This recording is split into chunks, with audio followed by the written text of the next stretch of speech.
Senior ఏదో చెప్తుంటే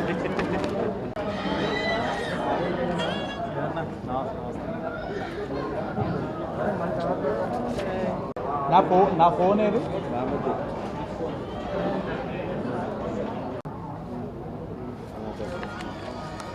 start చేస్తాం.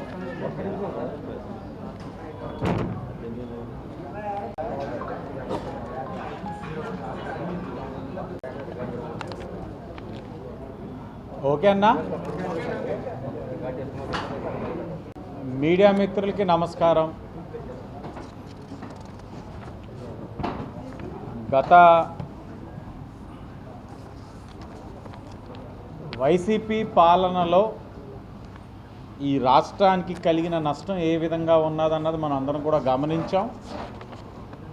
కూటమి ప్రభుత్వం వచ్చిన తర్వాత డబుల్ ఇంజిన్ సర్కార్ ఏ విధంగా అభివృద్ధి పరుగులు పెడతా ఉందన్నది చాలా స్పష్టంగా కనబడతా ఉన్నాయి. అవన్నీ కూడా ఒక్కసారి మీకు తెలియచేయాలన్న ఉద్దేశంతో ఈ ప్రెస్ మీట్ ఒక ప్రధాన ఎజెండా.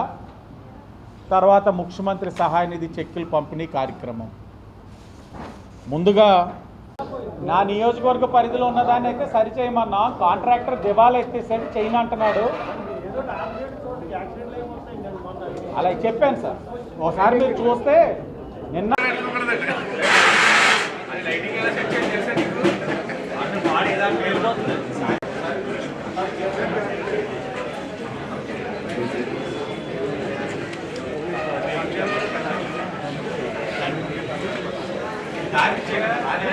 ఈ చైనా తీసేయండి. వీళ్ళందరూ రావాలి మా పైకి.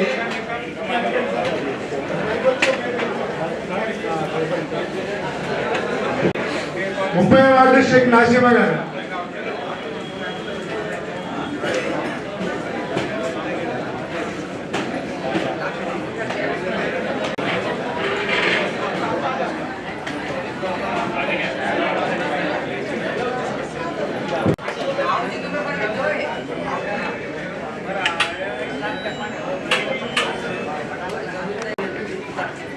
మొహమ్మద్ షకీఫీ.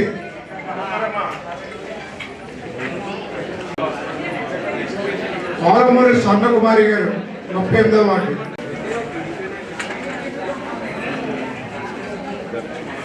పెద్ద ఇదిగోండి ఇక్కడ 53,000 వచ్చింది.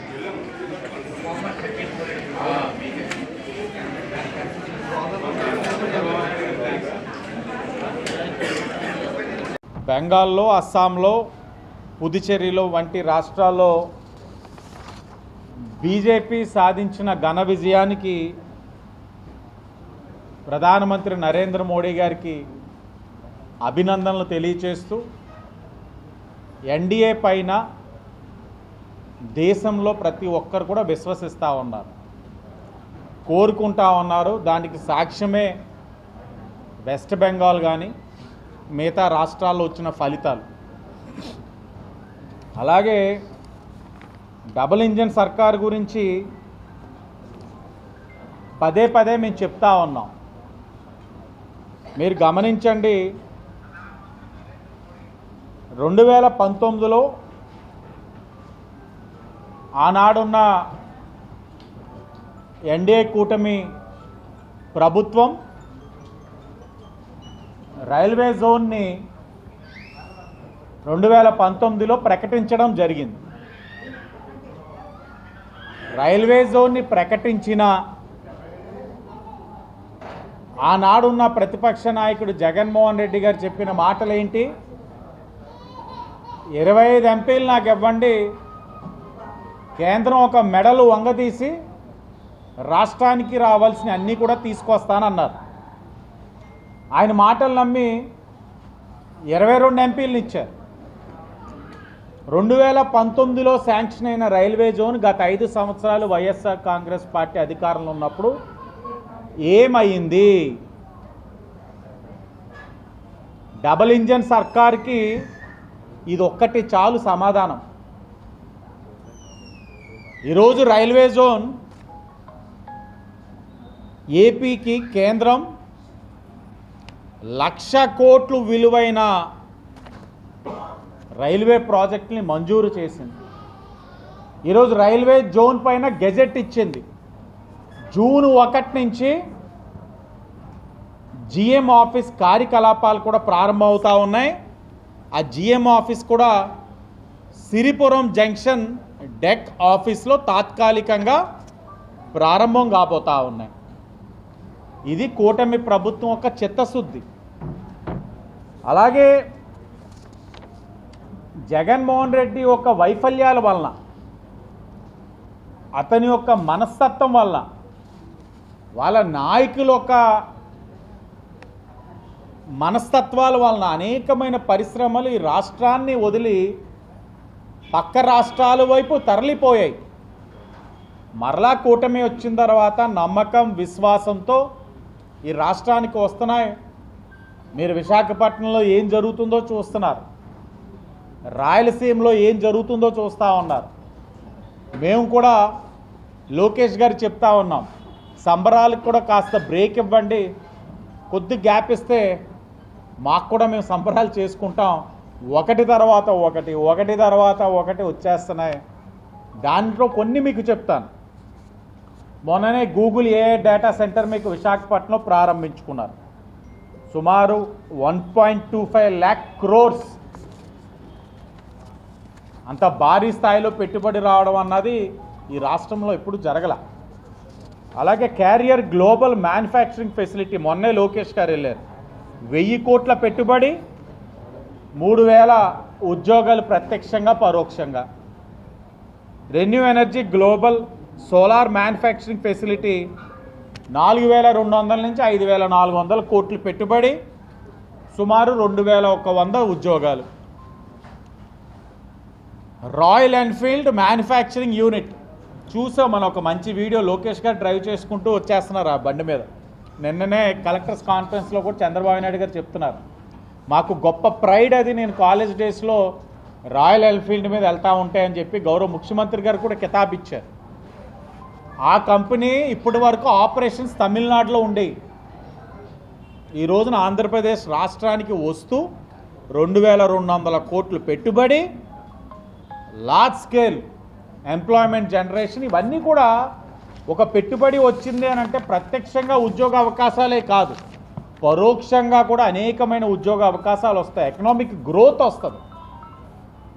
అలాగే DRDO advanced fighter jet production ecosystem, అది ఒక్కటే 1,00,000 కోట్లు పెట్టుబడి. దానికోసం అనేకమైన రాష్ట్రాలు పోటీ పడ్డాయి, కానీ అది మన ఆంధ్రప్రదేశ్ వైపు చూసింది, 1,00,000 కోట్లు పెట్టుబడి పెట్టబోతా ఉంది. మీరు గమనించినట్లయితే రాయల్ ఎన్ఫీల్డ్ అనే సంస్థ తమిళనాడులో స్థాపించిన నాటి నుంచి 1901 నుంచి ఈ రోజుటి వరకు వాళ్ళు ఏ రాష్ట్రం వైపు కూడా చూడాల. మొదటిసారి ఈరోజు ఆంధ్రప్రదేశ్ రాష్ట్రం వైపు చూసి ఇక్కడ జరుగుతున్న అభివృద్ధిని గమనించి ఈజ్ ఆఫ్ డూయింగ్ బిజినెస్ పైన ఒక నమ్మకంతో, విశ్వాసంతో ఈరోజు నీ రాష్ట్రంలో పెట్టుబడి పెట్టడానికి రాయల్ ఎన్ఫీల్డ్ వాళ్ళు ముందుకు వస్తూ ఉన్నారు. అన్నీ కూడా ఇలాగే ఉన్నాయి, కేవలం నమ్మకం. ఆనాడు వైసీపీ పార్టీ ప్రభుత్వం విధ్వంసం, ఇది వికాసం. డబుల్ ఇంజన్ సర్కార్కి ఇవన్నీ కూడా నిదర్శనం. అలాగే మొన్ననే మన పార్లమెంట్ సమీక్ష కూడా జరిగింది. అందులో గౌరవ ముఖ్యమంత్రి గారు ఎంపీగా, ఎమ్మెల్యేలుగా ప్రతి ఒక్కరి యొక్క పనితీరు గురించి చర్చిస్తూ రాష్ట్రంలో ఉన్న పార్లమెంట్స్లో రాజమహేంద్రవరం పార్లమెంట్ చాలా బాగుంది పనితీరు. మరి ముఖ్యంగా ఈ నియోజకవర్గం ఏ ఫ్యాక్టర్ తీసుకున్నా రాష్ట్రంలోనే టాప్ 5 కాన్స్టిట్యున్సీస్లో రాజమండ్రి సిటీ కూడా ఉందన్న విషయాన్ని ఆయన తెలియజేయడం కూడా జరిగింది. ఇది శాసనసభ్యుడిగా ఒక్కడి ప్రతిభ కాదు, ఇది ఈ కితాబు శాసనసభ్యుడిది కాదు. నాతో పాటు ఉన్న జనసేన, నాతో పాటు ఉన్న బీజేపీ, మా నాయకులందరి కష్టం, ప్రజల యొక్క ఆశీస్సులతోటి ఈ నగరం ఈ విధంగా వెళ్తూ ఉంది. ఏదైతే చంద్రబాబు నాయుడు గారు కానీ, పవన్ కళ్యాణ్ గారు కానీ, లోకేష్ గారు కానీ పదే పదే రాష్ట్ర ప్రజలకి విజ్ఞప్తి చేస్తూ ఉన్నారు. ఏమని? 2014-19 ఆహర్నిశలు కష్టపడ్డారు, రాష్ట్రానికి పెట్టుబడులు తీసుకొచ్చారు, కొత్తగా ఏర్పడిన రాష్ట్రాన్ని ఒక గాడిలో పెట్టారు. ఒక వ్యక్తి వచ్చాడు, నేను ఇంకా చేస్తానంటే నమ్మారు, అవకాశం ఇచ్చారు. ఆ విధ్వంసకరమైన పాలన ఏ విధంగా ఉన్నదన్నది 5 సంవత్సరాలు చూశారు. పరిశ్రమలన్నీ పోయినాయి, కష్టపడి చదివించుకున్న పిల్లలకి ఉద్యోగాలు లేకుండా అయిపోయారు, జీతాలు సరైన సమయానికి ఇవ్వలేని పరిస్థితి, రాజధాని లేకుండా చేసేశారు. మేము వెళ్ళి అడిగేవాళ్ళం పిల్లల్ని, మన రాష్ట్రానికి ఎన్ని రాజధానులు అంటే ఒకరి మొహాలు ఒకరు చూసుకొని 3 6 అని కన్ఫ్యూజన్. ఈరోజు మళ్ళా ప్రజలు అవకాశం ఇచ్చారు. కూటమి ప్రభుత్వం, తెలుగుదేశం, జనసేన, బీజేపీ కష్టపడి మళ్ళా పరిశ్రమలు తీసుకొస్తున్నాం మన పిల్లల ఉద్యోగాల కోసం. కష్టపడి వ్యవస్థలన్నీ కూడా దారిలో పెడతా ఉన్నాం భవిష్యత్తు కోసం, తెలుగు జాతి కోసం. మీరు తప్పకుండా ఈ కూటమికి మరొక 10-15 సంవత్సరాల అవకాశం ఇస్తేనే ఇప్పుడు నాటిన విత్తనం ఆ ఫలితాలు రేపు మీరు అందుకుంటారు, ఆ ఫలాల్ని మీరు ఆస్వాదించగలుగుతారు. లేకపోతే 2014లో నాటిన విత్తనాన్ని చెట్టు ఎదగకుండానే సర్వనాశనం చేసేశారు వైసీపీ వాళ్ళు. మరలా ఇంకో తప్పు చేయకూడదు ఈ రాష్ట్రం. ఆ తప్పుని తట్టుకునే శక్తి కూడా ఈ ఆంధ్రప్రదేశ్ రాష్ట్రానికి లేదు. కాబట్టి ప్రజలందరూ కూడా కూటమికి అవకాశం ఇవ్వండి. ఇచ్చిన ప్రతి హామీని అమలు చేస్తాం. రాష్ట్రంలో ఉన్న యువతకు ఉద్యోగాలు కల్పిస్తాం. మహిళలు సురక్షితంగా ఉండేందుకు అన్ని విధాలుగా కూడా కృషి చేస్తామని తెలియచేసుకుంటూ అందరికీ ధన్యవాదాలు. ముఖ్యమంత్రికి తలసరి ఆదాయం పర్ క్యాపిటా ఇన్కమ్ వచ్చి 2,83,000 ఉందండి. ముఖ్యమంత్రి గారు దీని మీద కూడా రివ్యూ చేశారు. హైయెస్ట్ పర్ క్యాపిటా ఇన్కమ్ వచ్చి అనపర్తిలో ఉంది. రాజమండ్రి అర్బన్ 2,83,000, రూరల్ వచ్చి 2,60,000 దగ్గరగా ఉంది. పెరగాలి అంటే మ్యానుఫ్యాక్చరింగ్ సెక్టార్ పెరగాలి, మనిషి యొక్క ఆర్థిక పరిస్థితులు స్థితిగతులు పెరగాలి అని అంటే ఇంకా రెవెన్యూస్ జనరేట్ కావాలి.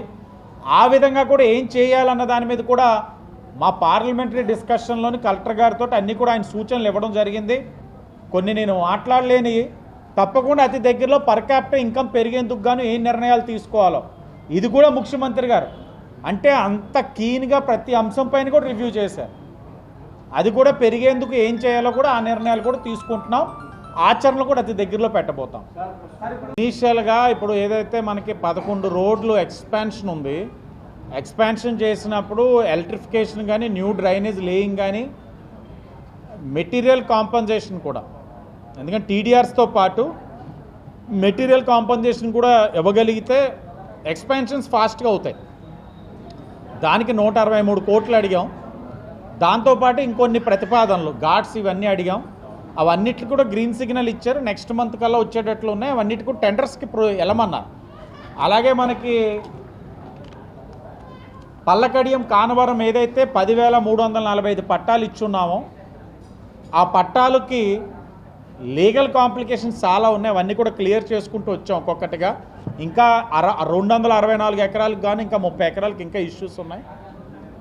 ఆ 10,345 పట్టాల్లో కొంతమంది ఇనెలిజిబుల్ కూడా ఉన్నారు. ఎలిజిబిలిటీ అన్నీ చెక్ చేసుకొని ఆ పెగ్ మార్కింగ్కి, జంగిల్ క్లియరెన్స్కి 31 కోట్లు అడిగాం. రోడ్స్కి, డ్రైన్స్కి 31 కోట్లను కూడా గౌరవ ముఖ్యమంత్రి గారు శాంక్షన్ చేశారు. 2-3 నెలల్లోనే ఆ 10,345 పట్టాలు కూడా నగరంలో లబ్ధిదారులకు ఇవ్వబోతా ఉన్నాం. 31 కోట్లు కూడా శాంక్షన్ చేశారు. అంటే ఆ రోజు ఓపెన్ చేసే టైంకి ఈ వాటర్లోనే కేబుల్ రన్ చేయాలండి. ఆ కేబుల్ రన్ చేయడానికి district administration, tourism department, electrical department కూర్చొని సమీక్షించుకొని చేయాలి. టెక్నికల్గా చాలా స్టడీ చేయాలి. అది డిలే అవ్వడం వలన ఆ వ్యాపారవేత్త కూడా ఆ డిలే అయిన ప్రాసెస్లోనే తన క్యాపిటల్ పెట్టలేని పరిస్థితిలో నిర్ణయాన్ని వెనక్కి తీసుకొని రావడం జరిగింది. అధికారుల నిర్లక్ష్యం అయితే ఆ అంశంలో స్పష్టంగా ఉంది. ఒకసారి అధికారుల నిర్లక్ష్యం అయితే చాలా స్పష్టంగా ఉంది. ఇప్పుడు మనం హ్యావ్లాక్ బ్రిడ్జ్ మీద బ్రిడ్జ్ లంక దాకా అఖండ గోదావరి ప్రాజెక్ట్ వెళ్తుంది. ఇప్పుడు మనం కేబుల్ రన్ చేస్తున్నాం. ఇప్పుడు నిజంగానే ఫ్లోటింగ్ రెస్టారెంట్ పెట్టుంటే ఆ కేబుల్ని అక్కడి నుంచి ఇక్కడ కనెక్ట్ చేసుకుంటే సరిపోతుంది. అధికారులు కొంచెం చేస్తున్నప్పుడు రాజకీయ నాయకుల్ని మమ్మల్ని అక్కడికి ఇక్కడికి తీసుకెళ్ళిపోయే ముందు అది వైబిలిటీ ఫ్యాక్టర్ అవుతుందో లేదన్నది కూడా వాళ్ళు బాధ్యత తీసుకుంటే ఇలాంటి విమర్శలు లోనవ్వకుండా ఉంటుంది వ్యవస్థ.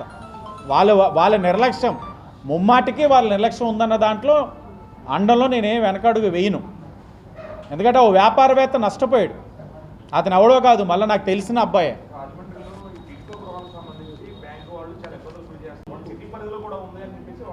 అంటే బెనిఫిషరీస్లోని సిటీ వారు ఉంటారు, రూరల్ వారు ఉంటారు. బ్యాంకర్స్ దగ్గర నుంచి ఆ ఇబ్బంది ఉంటుంది.